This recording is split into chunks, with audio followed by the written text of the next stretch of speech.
Rabbil alamin. Atas izin Allah, hari ini kita bisa menghadiri acara parenting. Ya, mudah-mudahan hari ini maupun besok ya. Besok ada juga ya Ustazah Hana ya. Ya, itu juga beliau teman baik ya. Teman baik saya sama Ustazah Sarah juga ya. Kami sama-sama di Salimah ya, selalu sering bersama dalam kerja-kerja dakwah. Ya, alhamdulillah. Ya, jadi kita mengucapkan alhamdulillahirabbil alamin atas izin Allah kita hari ini sehat ya, dikasih kesempatan datang. Ya, insya Allah nanti kita pulang mudah-mudahan dapat ilmu yang bermanfaat.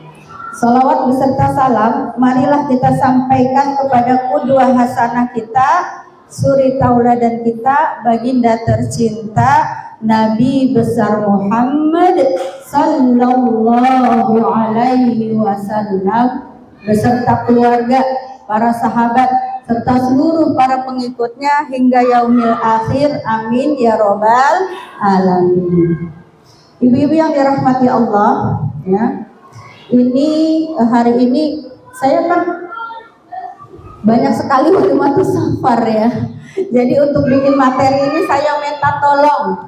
Saya punya leader dan beliau adalah memang praktisi financial planner ya, memang profesional. Nah, saya minta tolong dibuatkan gitu ya materinya ya. Alhamdulillah sebenarnya saya juga pernah ikut seminarnya gitu, tapi untuk bikin materi saya waktunya, makanya di sini namanya bukan saya Bu, namanya Oktin Utama. Beliau direktur saya ya, saya manajer, beliau direktur saya ya, dan memang beliau adalah profesional ya. Jadi materi ini dibuat oleh orang profesional ya. Insya Allah mudah-mudahan kita bisa mengambil manfaat dari ilmu ya. Materi kita hari ini tentang tips mengelola keuangan ya. Nih, kita kan ibu-ibu semua manajer keuangan ya Bu ya. Betul? Betul. Wah, ibu-ibu mah multitasking, multiperan ya. Ya udah manajer, ya juga koki, ya juga bidan, dokter ya, semua profesi ada pada IRT. Ya, kita ini makanya jangan minder jadi IRT, karena kita ini ya perannya sangat banyak sebagai guru Madrasatul Ula, ya, guru yang paling utama. Kemudian jadi apa? Banyak sekali Bu, nggak kehitung ya peran kita sebagai ibu. Nah, hari ini kita akan belajar bagaimana peran kita sebagai manajer keuangan keluarga, agar ya seluruh tujuan-tujuan keuangan ini bisa kita capai ya. Kita punya tujuan-tujuan keuangan. Nah, apa saja tujuan keuangan kita, semuanya bisa kita capai kalau kita bisa mengelolanya ya. Ibu-ibu yang dirahmati Allah, kita awali dulu dengan kondisi keuangan nih Bu. Ini ke samping apa ke ini? Nah, kondisi keuangan karyawan. Nah, rata-rata suami kita karyawan ya. Tapi kalau ada yang direktur ya, owner ya, kalau suaminya Bu Siti Sarah kan owner ya, pemilik yayasan ya. Nih yang karyawan, rata-rata karyawan. Bagaimana kondisinya karyawan? 67% karyawan merasa stres. Dia punya kerjaan aja stres Bu. Bagaimana yang pengangguran? Ya. Tapi kalau pengangguran kadang ada yang asik aja ya. Ya, nggak mikir gitu. Ini yang bergaji aja stres menghadapi keuangan. Nah itu kemudian 67 tinggi nggak Bu? Berarti yang nggak stres cuman berapa? Berapa? Yang nggak stres cuman 33 ya. 67-nya stres. Kemudian 59% karyawan mengatakan bahwa masalah keuangan paling membuat mereka stres ya. Jadi yang 67 itu yang stres karena keuangan itu yang 59%. Berarti stres yang lainnya ada tuh, stres pemicu stresnya. Nah kemudian 35 apa 6 tuh ya, karyawan melaporkan bahwa masalah keuangan pribadi merupakan gangguan di tempat kerja. Nah, Masya Allah Bu ya. Jadi banyak orang yang stres ya, 59%, berarti setengah dari penduduk Indonesia rata-rata stres karena keuangan. Sebenarnya kenapa sih stres itu nih? Karena gaya hidup Bu. Sindrom gaya hidup, bahwa sesungguhnya penghasilan kita itu insya Allah mencukupi untuk biaya hidup. Tapi memang nggak cukup untuk gaya hidup. Kadang kita nggak bisa membedakan mana ya kebutuhan hidup, mana gaya hidup. Ini yang bikin stres, nggak bisa membedakan antara kebutuhan dan keinginan. Ini harus diajarkan kepada anak-anak kita sejak kecil, bisa membedakan mana kebutuhan, mana keinginan. Pertama, sindrom gaya hidup saat ini FOMO Bu. Nah, FOMO apa sih? Miss out, missing out.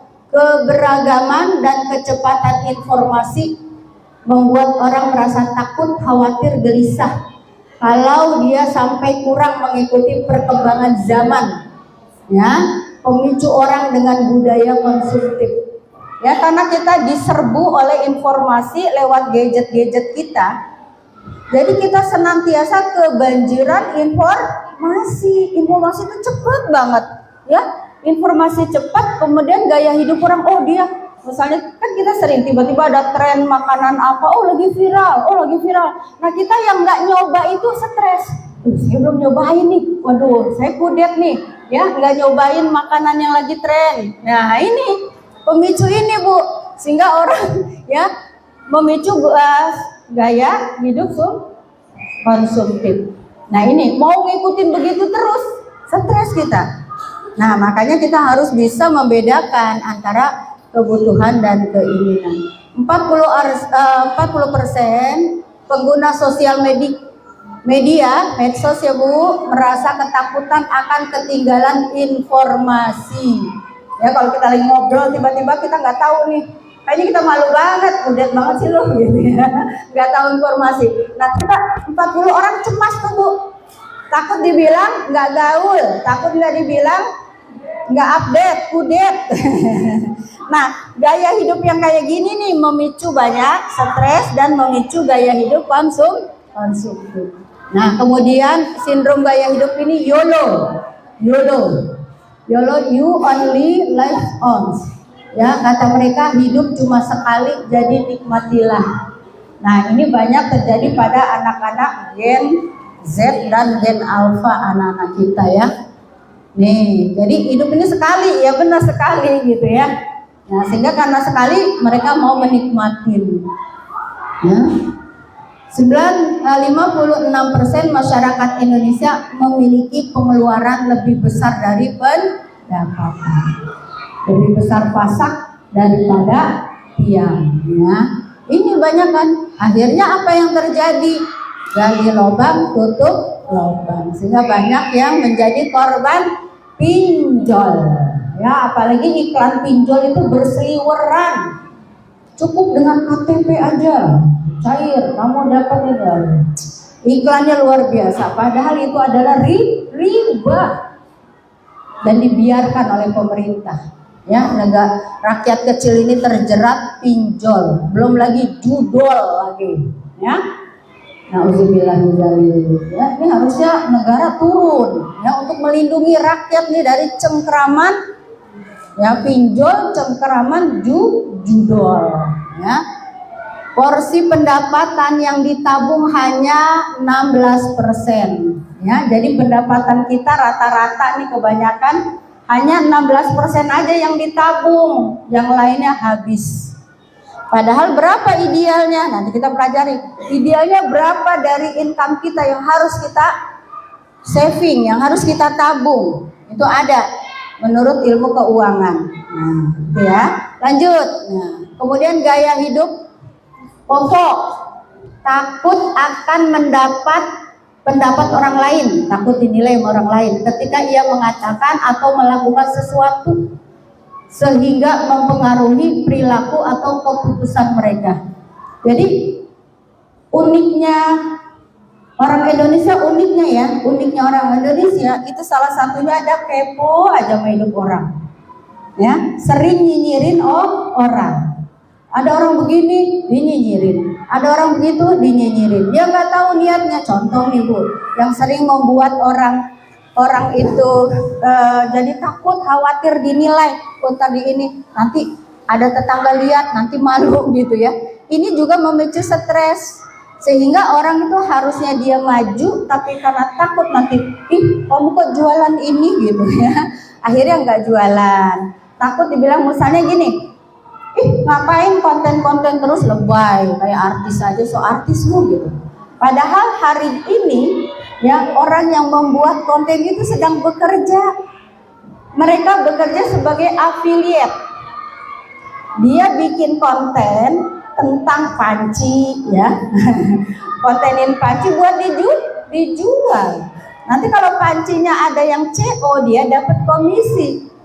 Jadi jangan kita menilai orang, lebay banget ya konten-konten itu, padahal dia sedang bekerja. Kita nggak tahu bahwa dunia sudah bergerak dan berubah. Maka kita disuruh orang belajarlah, karena dunia ini cepat berubah dari dunia yang offline menjadi dunia online. Ya, sekarang banyak pekerjaan-pekerjaan yang dilakukan dengan cara bikin konten, dan mereka mendapatkan income yang besar. Nah, dia pengen gitu, takut nanti dilihat tetangga, nanti dikatain sok artis. Ini juga yang menjadi orang itu akhirnya seharusnya dia bekerja, tapi karena malu nanti dinilai orang, dikata-katain, dinyinyirin, akhirnya dia nggak melakukan. Ini hati ya. Jadi boleh jadi orang-orang yang melakukan itu mereka sedang membangun impian untuk memberangkatkan ayah ibunya umroh. Boleh jadi orang yang kita nilai, lebay lo gitu ya, boleh jadi dia itu sedang membangun impiannya, bekerja membangun impiannya untuk bisa sekolahin anaknya sampai jadi sarjana. Ya, jadi jangan mudah lisan kita itu julid menilai orang. Ya, ini salah satu hal yang buruk nih di tengah-tengah masyarakat kita, mudah mengejas orang, mudah ngebully orang. Nah, ini sekarang kita belajar beberapa hal yang menyebabkan kegagalan mengelola income. Ya, jadi income mau besar mau kecil itu harus dikelola. Karena orang yang income-nya besar pun ketika tidak bisa mengelolanya, itu juga akan terlilit hutang. Ibu, orang yang terlilit hutang bukan hanya orang prasejahtera ya Bu ya, tapi orang-orang kaya ya, mereka pun punya hutang miliaran, triliunan, tapi hutang mereka adalah bukan hutang konsumtif, tapi hutang produktif karena modal usaha dan sebagainya. Nah, ini besar pasak daripada tiang. Income-nya sebulan 5 juta, tapi karena gaya hidupnya pengen terlihat wah, maka dia memaksakan diri untuk bergaya wah supaya mendapatkan pujian, keren gitu ya. Akhirnya dia setiap bulannya harus berhutang untuk memenuhi gaya hidup. Nah, ini yang banyak terjadi. Kedua, tidak bisa mengendalikan pengeluaran. Ya. Jadi tidak terkendali pengeluaran. Jangan sampai ya, dia itu gajinya 10 koma. Keren lu, 10 koma ya gitu. Gak taunya tanggal 10 udah koma, Bu. Tanggal 10 udah koma gitu, duitnya habis. Terus yang dipikirin minjem mas siapa ya, di warung ngambil dulu dah gitu. Udah koma gitu, karena dia gak bisa ngatur. Ya, gajian tanggal 25, tanggal 10 udah koma. Nah, ini ya, tidak bisa mengendalikan pengeluaran. Ada 2 cara mengeluari jumlah pos pengeluaran. Ya, dari 10 pos jadi 10 pos. Jadi dievaluasi pengeluaran kita. Mana pengeluaran kita yang memang harus kita delete, harus kita inikan. Misalnya ibu jajan bakso setiap seminggu, Ya, tiap minggu jajan bakso, jajan ini. Nah ini kan bisa dikurangin. Ini kan kurang penting, ini keinginan, ditahan. Ya, caranya puasa Senin Kemis gitu. Itu juga bisa mengurangi ya. Nah, jadi pos-pos yang nggak penting ini dikurangin. Tadinya kita misalnya sistem amplop ya, sistem amplop misalnya ada 20 amplop ya, udah kita sisihkan uang SPP, uang makan, uang ini semua ya. Nah ini kok ada 20, bagaimana nih caranya supaya kita kurangi yang kurang-kurang penting ya. Itu yang mau nggak mau, antisipasi pengeluaran dadakan ya, karena kita harus menyiapkan pengeluaran dadakan yang kita nggak sangka-sangka, atau dana darurat tiba-tiba ban motor kita meletus ya, bukan hanya harus ditambal, boleh jadi ganti ban, itu kan dadakan. Dari mana tuh ngambilnya? Nggak ada posnya ya, ini uang ini udah beda, makanya nanti harus disiapkan dana darurat. Tiba-tiba rumah bocor, ambil uang dari mana nih? Posnya kan nggak ada posnya ya, hal-hal darurat kayak gitu. Nah, jadi salah satunya pengeluaran dadakan itu sakit ya. Kalau sakit ibu-ibu ya alhamdulillah udah punya BPJS semua ibu, sudah ya, wajib ya punya BPJS ya. Nah itu salah satu uang yang harus kita budgetkan, iurannya kita bayar, karena kalau kita tidak bayar misalnya kalau darurat terjadi ini, kita nanti kena denda ya, dan urusannya repot gitu ya. Kalau tiba-tiba misalnya BPJS kita udah 2 tahun 3 tahun gak kita bayar, itu nanti ada dendanya jadi berat. Pas kira kita sakit, kita harus punya dana cash yang besar untuk bayar BPJS-nya. Maka itu budgetkan ya, budgetkan itu bayar BPJS ya. Karena itu adalah asuransi kesehatan yang murah, karena pemerintah yang menyelenggarakan. Kalau yang menyelenggarakannya swasta mahal ibu ya, jadi BPJS harus punya. Nah kemudian overloan ya, hutang di atas standar. Nih gara-gara hutangnya melebihi standar normal hutang itu bu, hanya 1/3 dari income atau 35% dari income kita. Jadi kalau income kita 10 juta, berapa hutang yang standarnya hutang kita? Maksimal berapa bu? 3,5 juta. Nah itu standarnya. Jangan nambah. Ibu punya KPR, hutang KPR bulanannya udah 3,5 juta, gaji suami 10 juta. Jangan di tengah jalan ibu kredit lagi motor. Nah, jangan, kecuali ibu menambah income ya, sehingga income tambahan ini bisa untuk membayar hutang kredit motor. Kalau income-nya belum bergerak, belum bertambah, jangan menambah hutang. Bisa dipahami bu?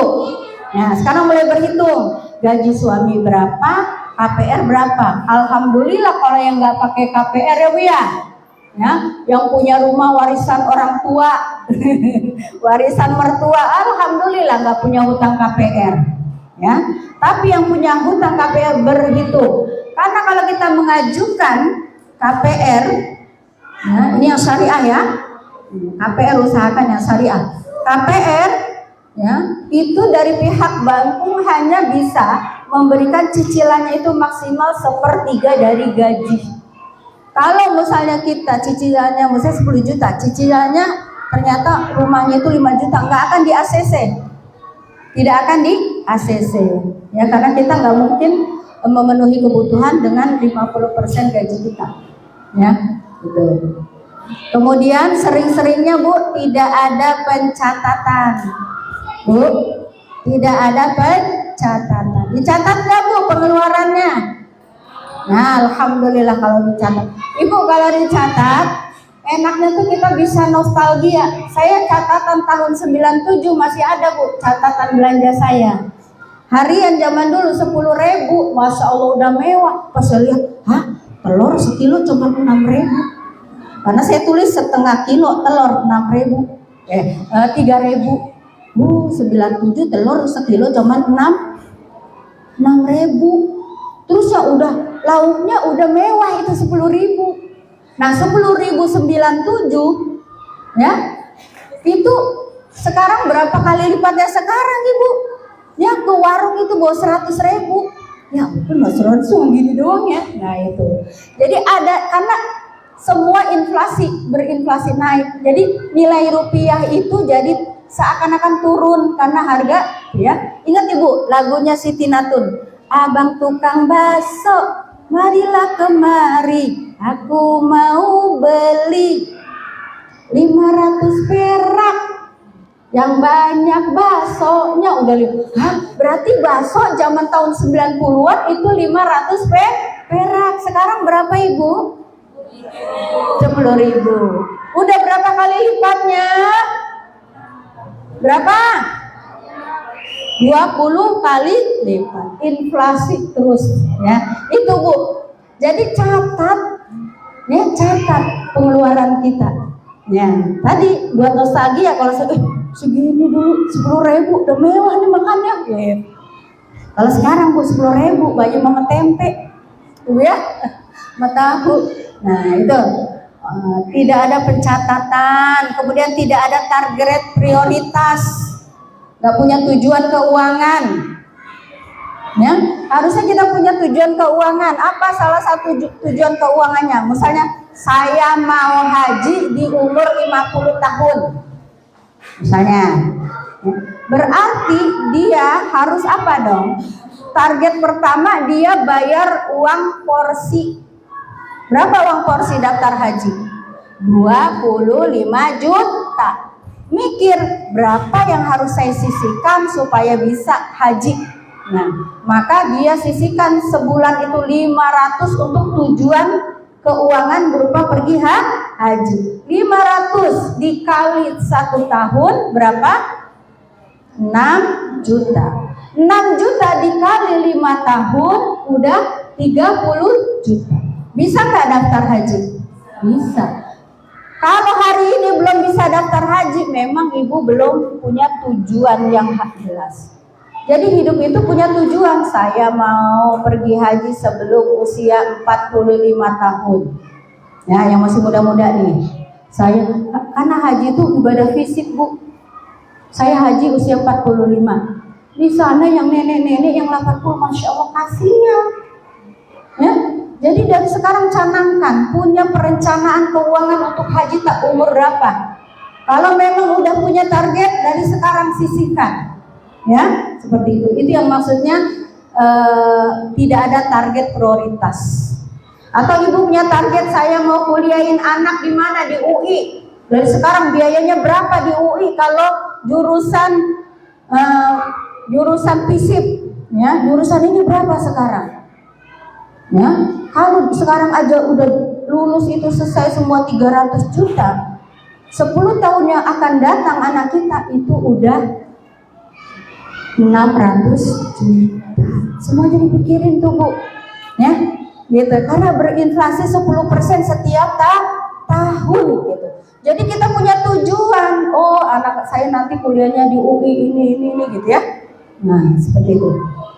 Kemudian banyak bocor yang tak terdeteksi. Nah, ngopi-ngopi cantik. Ya, ini ibu-ibu ngumpul, ngopi, ngebaso, gitu ya. Belum lagi Ibu kalau besti-bestinya banyak. Besti wali kelas, besti ini. Ini kalau nggak, ibu-ibu jajan-jajan terus ini ya. Oh, ke kafe ini, ke resto ini, itu nggak terasa itu Bu. Ya, segelas 25.000, ya. Segelas kopi 25.000. Lah kalau nyeduh dari rumah, Torabika latte tuh kesukaan Umi, cuma sesaset 2.000 perak. Lah, udahlah gitu. Udah restoran mahal, minumnya emang udah itu ya Torabika latte. Lah, udah harganya 15.000, suruh ngedek sendiri. Digituin sama dia, suruh ngedek sendiri. Lah, minum di rumah 2.000 perak gitu ya. Nah ini nih Bu, bocor-bocor yang nggak terasa, ngopi-ngopi cantik, ngebaso, nyeblak, ibu ya, ama ibu ini nyeblak, ama komunitas ini ngebaso, ama ini, itu nggak terasa loh bu, bener bu? Betul, ya. Tidak ada evaluasi tuh, nggak dievaluasi. Harusnya kalau bulan kemarin banyak bocornya dievaluasi. Kenapa nih ya? Gaji 10 juta kok kagak cukup gitu ya? Kok gak bisa nabung bulan ini? Kenapa? Dievaluasi. Oh iya, kemarin kebanyakan halal bihalal. Ya, halal bihalalnya di resto-resto. Oh, yang di sini habis segini, yang di sini dievaluasi. Jangan terulang kembali di bulan selanjutnya. Wah, oh udah berarti udah jangan banyak ya. Kalaupun mau kumpul-kumpul besti udah bikin baksonya di rumah siapa gitu ya, lebih hemat. Ngopinya juga kayak tadi ya, yang sasetan ya. Yang penting kan bukan masanya kebersamaannya bu ya. Seperti itu. Karena ibu-ibu perlu juga healing. Saya senang kalau lihat ibu-ibu lagi ngumpul bahagia ya, sejenak melupakan cucian, gosokan gitu ya. Senang kalau lihat ibu-ibu lagi healing gitu ya. Tapi ingat tadi, jangan sampai kebocoran. Tidak memahami konsep dasar perencanaan keuangan. Nah ini kita akan belajar tentang konsep dasar keuangan. Coba next. Biar Umi gak. Nah, tidak bijak dalam mengelola gaji ya. Yang bersama sama tadi ya, mengalami stres, akibatnya kecemasan ya. Kemudian mengalami susah, melakukan kebiasaan yang tidak sehat, mengganggu kesehatan, keharmonisan rumah tangga bu. Saya pernah ya, kita ngebedah keuangan seorang teman gitu ya. Dia curhat, coba Umi praktekkan ilmu tentang perencanaan keuangan. Suaminya soleh, istrinya solihah, ya, soleh dan solihah. Bayangan kita rumah tangganya antrem, ya, sakinah mawaddah warahmah ya, adem gitu, karena dua-duanya orang soleh. Ternyata pemicu keresahan, ketidakharmonisan dalam rumah tangganya masalah keuangan. Gaji suaminya gede, 30 juta. Ya, kan konsultasi sama saya. Gaji berapa suami? 30 juta. Hutang berapa? Hutang rumahnya aja 16 juta. Sudah 50% lebih dari income. Ya pusing. Belum lagi kredit mobil Innova-nya. Anak kuliah 3. Bagaimana nggak babak belur? Ya kan? Babak belur bu. Jangan lihat 30 jutanya, keren banget gaji 30 juta. Itu 30 juta bu, kalau kita bisa memanage udah sejahtera, makmur, enak hidup ya. Kalau bisa ngaturnya. Ini hutang rumah aja 16 juta. Mobil Innovanya tahu berapa? Lupa Umi berapa juta. Ya sisa berapa itu? Buat bayar anak kuliah aja. Ini nih ya. Jadi sering berantem sama suami, keharmonisan terganggu ya karena masalah pengelolaan uang, ya. Kemudian merasa kesulitan memenuhi kebutuhan darurat. Giliran ada nggak punya BPJS, ya. Gengsi orang kaya gitu BPJS. Pengennya sih asuransi kesehatan swasta, tapi nggak punya juga. Giliran sakit babak belur, ya kan? Nah ini nih banyak terjadi yang orang, artinya yang besar aja harus dikelola, harus di manage, apalagi yang gaji UMR, ya. Ada orang gini, bagaimana mau dikelola, yang mau dikelola juga nggak ada. Yang mau ditanggung nggak ada. Bisa, semua bisa dikelola ya. Kalau kita yang kecil aja nggak bisa ngelola, apalagi nanti dikasih amanah yang besar sama Allah, tambah susah. Lanjut bu, next. 2 indikasi menjadi perhatian dalam mengelola income. Yang pertama sumber income, fixed income, yaitu penghasilan tetap dan sudah terukur. Ya, gaji suami udah terukur nih, tiap bulan dapat berapa gajinya. Tapi ada variable income, penghasilan tambahan yang nilainya unlimited ya. Jadi kalau punya variable income ya, selain dia punya menjadi karyawan, dia juga misalnya punya usaha ya, punya usaha. Nah enak kalau kayak gini. Jadi gaji berapa, keuntungan dari usahanya berapa, dihitung dulu ya, dari gaji berapa, dari keuntungan usaha berapa, sehingga kita punya dua keran usaha. Memang hari gini Bu, kalau kita mengandalkan rezeki dari satu keran kayaknya berat, kecuali yaitu satu tapi nampol ya, satu tapi nampol. Tapi kalau gaji kita UMR, harus berpikir untuk membuka keran usaha yang lain ya, walaupun kecil tapi ngucur tiap hari, dagangan es ya, tiap hari itu dapat 30.000, itu lumayan gitu ya. Jadi jangan kita berpikir cukup dengan satu keran, karena biaya hidup sekarang luar biasa besarnya. Jadi harus terpikir punya variable income. Nah ibu bisa bikin pinter bikin bolu ya, bikin kue-kue gitu. Nah ibu usaha itu bikin ya, jual. Sekarang kan bisa online, taruh di status WA ya, masakan ibu, ntar ada yang order. Kalau nggak ada modalnya, pakai DP dulu deh setengah gitu. Maksudnya kita buat beli bahan-bahannya. Kalau kita nggak punya modal, bisa Bu ya. Jadi itu. Kemudian pengeluaran. Nah tadi income-nya tahu nih sumbernya dari mana aja nih, dari sini ya. Nah biasanya gini, kalau kita punya sudah bisa satu keran ya, biasanya kalau orang biasa bisnis nih ya saya rasakan ketika saya bisa satu bisnis ya, dari saya bisnis di asuransi Takaful sudah 8 tahun. Di tahun kelima saya merasa udah menguasai semua. Saya buka bisnis baru di travel, haji dan umroh. Maksudnya ketika kita udah paham satu ini, kita bisa lagi ya buka bisnis baru gitu ya. Nah ini udah paham, bikin bisnis lagi, itu yang saya rasakan. Nah, tapi ketika lagi menghadapi satu bisnis itu fokus dulu, kita fokus sampai kita menguasai. Nah ini bisa kita handle, bisa otomatis jalan, kita buka lagi bisnis lain ya. Makanya kita lihat kan kok bisnis kayak gitu ya, kok dia punya bisnis ini gitu ya. Bagaimana tuh cara ngaturnya? Dia sudah paham yang satu, udah paham, buka lagi bisnis lain, buka lagi bisnis, begitu ya Bu ya.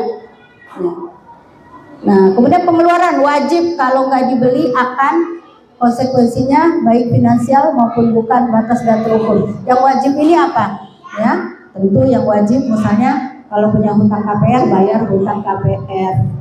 Bayar listrik, kalau nggak bayar dimatiin listrik kita ya.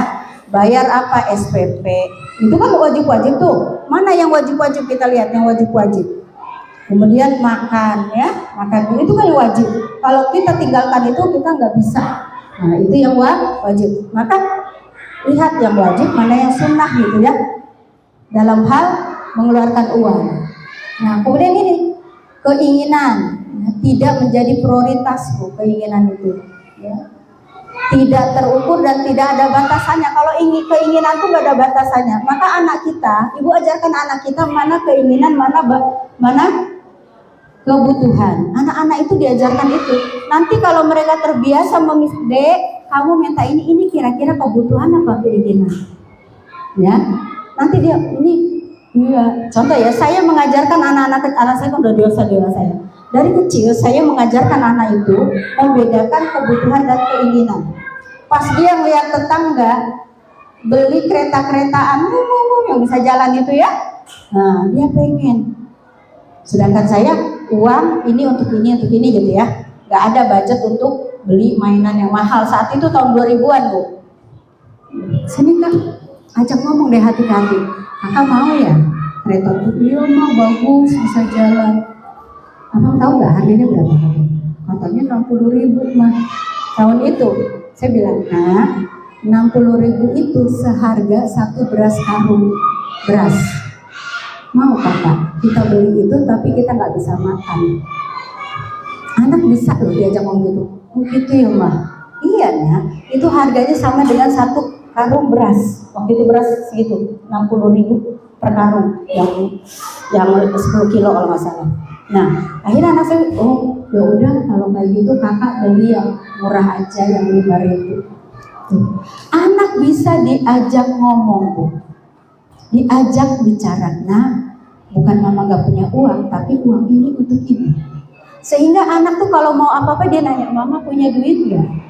Mau beli apa sayang? Mau beli ini mah, gitu ya. Nah, baru kita dialogkan, anak akan ngerti, punya nalar. Dia bisa membedakan mana kebutuhan, mana keinginan. Insya Allah. Jangan kita membiasakan anak minta apa kasih, minta apa kasih, minta.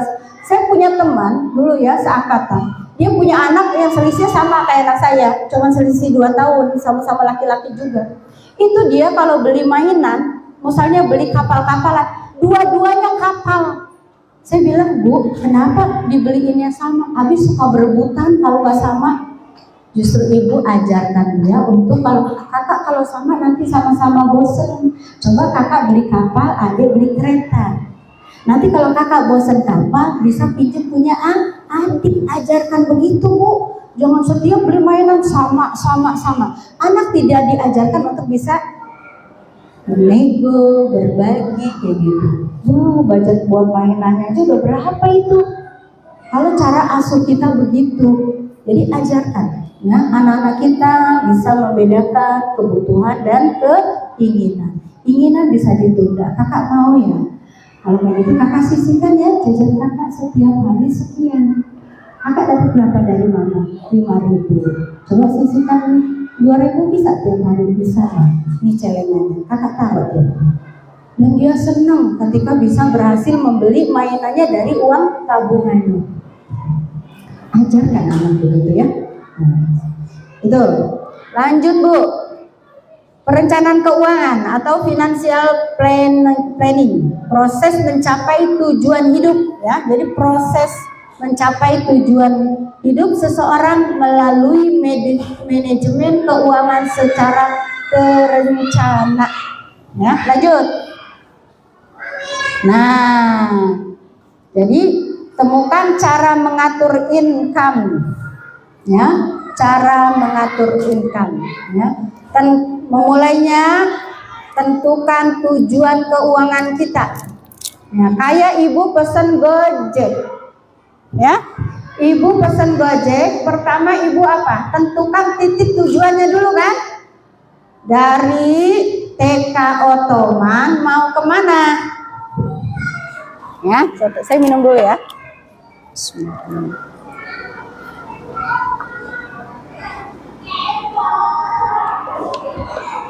Jadi tentukan dulu titik tujuan, ya. Bayangkan biar ibu gampang seperti ibu pesen Gojek. Nah sudah pesen, ibu langsung bikin titik tujuannya kemana? Dari TK Otoman mau ke, katakanlah mau ke Depok Jaya.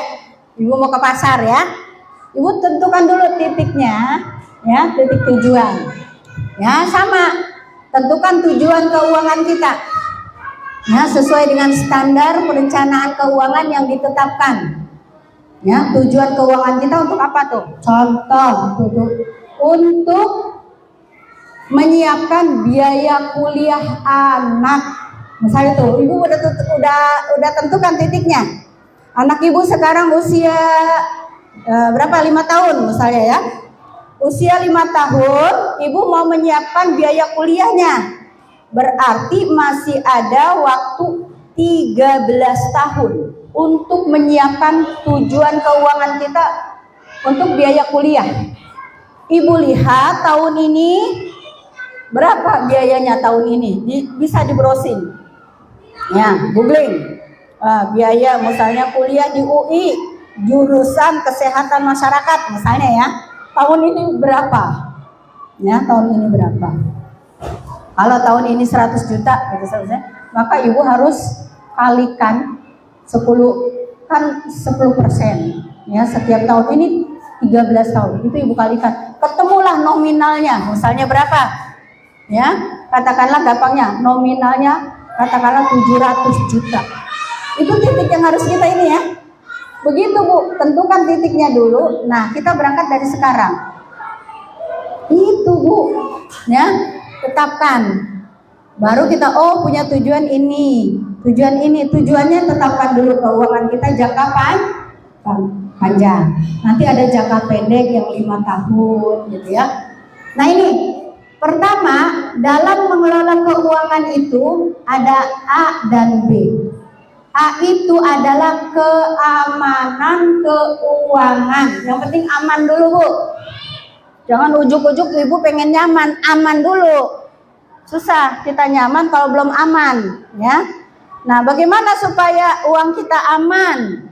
Nah, pertama, supaya uang kita aman adalah cash flow. Ya, cash flow, uang arus masuk, arus keluar itu berapa? Ya, kebutuhan pokok, anggaran dana darurat dan hutang. Itu sudah kita punya hutang berapa, ya kan?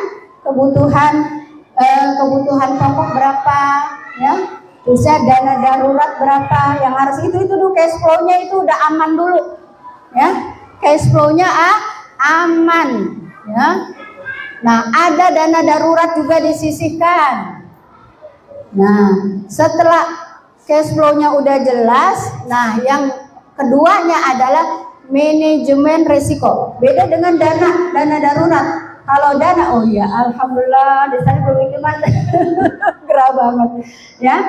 Kalau tadi dana darurat untuk tingkatan kesulitan yang ringan-ringan saja ya, seperti rumah bocor, ban meletus, HP rusak, ya, itu diambil dari dana darurat yang harus kita sisihkan setiap bulan, disisihkan. Satu saat HP kita hancur, tiba-tiba dibanting anak gitu ya, kan kudu beli. Sekarang mah nggak punya HP udah mati gaya ya Bu ya. Nggak pegang HP mati gaya ya Bu ya sekarang ini. Ya, nah itu ada dana darurat yang disisihkan. Jadi pas terjadi sesuatu kita ambil dari dana darurat seperti itu. Nah kemudian ada ini darurat kecil-kecil, ada darurat besar nih Bu yang harus kita pikirkan. Ada darurat besar, yaitu manajemen resiko atau kita sebut dengan asuransi. Asuransi itu adalah manajemen resiko. Bagaimana kita memanage resiko kita? Ini resiko yang besar nih Bu. Contoh sakit, ya, harus dioperasi. Ya, kalau kita nggak punya manajemen risiko, nggak punya apa tadi namanya? Apa Bu? Jadi lupa. Yang pemerintah apa? BPJS. Kalau kita nggak punya BPJS, tiba-tiba ya suami harus operasi sekian ratus juta, dari mana?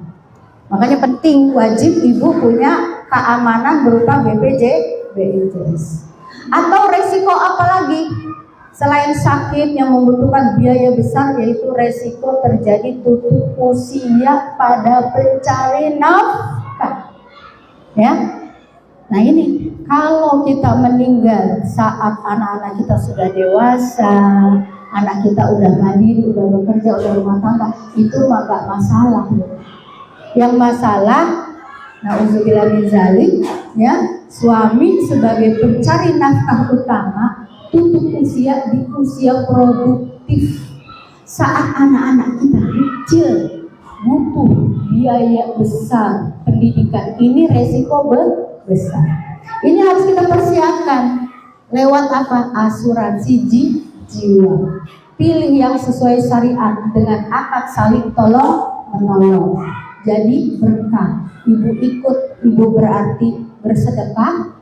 Alhamdulillah kalau nggak terjadi apa-apa sama kita, berarti kita selalu bersedekah untuk orang yang meninggal dunia. Ya, jadi ada peserta yang meninggal dunia, kita ikut takziah. Begitu Bu konsepnya kalau dalam syariat. Jadi konsepnya itu kita harus terbuka. Konsepnya beda dengan yang konvensional. Jadi kita saling ta'awun tiap bulan, ibu ta'awun tiap bulan. Ada yang jadi tabungan ibu, ada yang jadi uang tabaru, uang sedekah. Ada di antara peserta meninggal dunia, kita kasih uang takziah sebesar 100 juta. Uang 100 juta bisa digunakan untuk usaha si single parent dengan 3 anak yatim. Ini sudah banyak yang tertolong ya, gitu. Jadi butuh ya. Ini untuk tadi supaya aman. Punya apa Bu? Punya dana darurat, punya asuransi. Ya, yang wajib cuma 2, asuransi kesehatan sudah di-handle oleh pemerintah, tinggal 1 ibu punya juga asuransi jiwa syariah. Konsepnya saling tolong menolong dengan dana ta'awun. Ya, seperti itu. Itu sisi aman. Cash flow-nya bagus, keluarnya berapa, masuknya berapa, tidak dihabiskan semua 100%, harus disisihkan 30%, ada yang di saving ya, untuk dana darurat, untuk investasi, untuk asuransi, itu harus di saving. Berarti yang dihabiskan 70% saja Bu income kita. Jangan 100% setiap bulan habis, tidak ada yang disisihkan. Ini yang sering jadi masalah. Ya, jadi jelas ya, aman dulu Bu, ya, aman dulu. Nah, Ibu mulai evaluasi keuangan Ibu selama ini sudah aman belum? Punya dana darurat belum? Punya asuransi syariah belum? Nah, supaya aman. Kalau terjadi darurat kecil-kecil, ada budget, oh beli HP dari uang dana darurat. Darurat yang besar punya BPJS, ya kan? Sampai sini sudah mengerti sisi aman, ya? Ibu evaluasi keuangan Ibu, udah aman belum? Kalau belum aman, Ibu harus mulai dari bulan depan ya, penghasilan Ibu udah pinter ilmunya, oh 70% aja yang dihabisin, 30%-nya harus dimasukin ya, disisihkan, jangan dihabiskan semua. Nah, itu sisi aman. Sekarang yang B-nya, sisi kenyamanan. Kalau udah aman, nyaman Bu. Ya, makanya aman dulu, Ibu amankan dulu. Kalau udah aman, barulah kita investasi. Orang-orang menganggap langsung loncat investasi, asuransi nggak punya. Banyak terjadi pengusaha kaya, ya, oh investasinya di mana-mana, bagus investasi, tapi nggak punya asuransi. Ini kejadian teman saya, pengusaha kaya. Sampai saya pikir, dia dengan orang sekeren itu, orang terdidik, pengusaha kaya, kok nggak paham tentang asuransi, nggak punya asuransi. Tiba-tiba kena penyakit jantung, bolak-balik rumah sakit, habis ratusan juta. Waktu itu belum ada BPJS. Akhirnya mobilnya dijual, rumahnya dijual, ini dijual. Ini tidak aman, belum aman, udah pengennya yang nyaman. Jadi urutannya jelas ya Bu ya. Berarti antara asuransi dengan investasi mana duluan? Asuransi dulu, aman dulu, barunya nyaman. Kalau sudah punya asuransi, insya Allah ada musibah besar, ada tercover. Ya, nah jadi investasi financial goals. Nah investasi ini tujuannya untuk apa? Untuk mencapai tujuan keuangan kita. Di sini nih Bu. Tadi kan Ibu dari Ottoman mau ke Depok Jaya. Berarti untuk mencapainya itu, untuk pergi ke sana, kalau kita pergi pakai Gojek. Kalau keuangan pakai apa untuk mencapai finansial goal kita? Paling bagus pakai investasi. Ini fungsi investasi. Artinya kita berinvestasi untuk mencapai tujuan nanti kuliah anak yang tadi udah kita hitung-hitung 600 juta. Pakainya investasi. Jangan taruh di bank. Kalau di bank itu uang tidur Bu. Uang apa Bu? Uang tidur. Ibu naruh uang banyak-banyak di bank, rugi. Ada uang adminnya, ya kan? Belum lagi kalau kita pakai notifikasi bayar juga lah. Ini notifikasi bayar. Setiap ada mutasi masuk bayar ternyata. Maka kalau ibu naruh duit di bank itu jangan banyak-banyak. Ya, duitnya buat investasi. Nah, jangan banyak-banyak di bank. Bank itu duit tidur, bukannya bertambah, berkurang. Benar Bu? Ya, jadi jangan banyak-banyak di investasi. Paling gampang investasi emak-emak yang paling suka adalah emas. Benar Bu? Emas. Sekarang kan emas logam mulia enak Bu, bisa beli seperempat. Terus sekarang kan mahal Bu. Udah berapa emas terakhir? Terakhir Umi tahunya 1,8. Sekarang berapa? Hampir 2 juta ya. Coba Bu, emas itu luar biasa. Bukan emas yang naik Bu, rupiahnya yang turun. Emas waktu Umi nikah 97 harganya segram cuma 24.000. Ayo yang siapa yang nikah? Nggak ada ya, ini nikah buat saya waktu itu ya. Mas kawin saya 1 gramnya itu harga 24.000. Sekarang udah 2 juta. Maka emak-emak paling favorit investasi di emas. Lah kalau sebulan nggak bisa 1 gram, 1/4 gram. Sekarang kan bisa Bu ya? Nggak bisa 1 gram, 1/4 gram. Sekarang kan bisa Bu ya? 0, aja ada sekarang Mbak ya. Kumpulin tuh Bu tiap bulan. Investasi untuk apa? Untuk ngejar tujuan nanti kuliahin anak 13 tahun yang akan datang. Begitu ya. Sudah bisa dipahami? Jadi investasi itu adalah jalan untuk nyampe ke tujuan ya. Kalau tadi gambarannya kita dari Ottoman mau ke Pasar Depok Jaya, untuk nyampe ke sono pakai apa? Pakai apa Bu tadi? Pakai Gojek. Nah kalau keuangan, kita tujuannya udah kita tentukan kuliahin anak di UI jurusan kesehatan masyarakat. Udah kita hitung-hitung inflasinya itu 600 juta. Nah untuk nyampe ke sana, jangan naruh duit di bank. Karena di bank itu duit tidur. Kalau investasi adalah duit yang bekerja. Duit yang bekerja. Seperti ibu menanam pohon, ibu naruh emas, beli emas sekarang, itu kayak ibu naruh pohon, tinggi begitu. Ya. Jadi yang paling gampang, yang paling ibu-ibu makan susah ya untuk paham. Deposito bisa ya. Pakai reksadana syariah bisa. Pakai paling gampang Bu sekarang pakai bibit, tapi ambil bibit yang syariah. Di aplikasi ada bibit syariah. Ibu ada uang 100.000 masukin situ ya.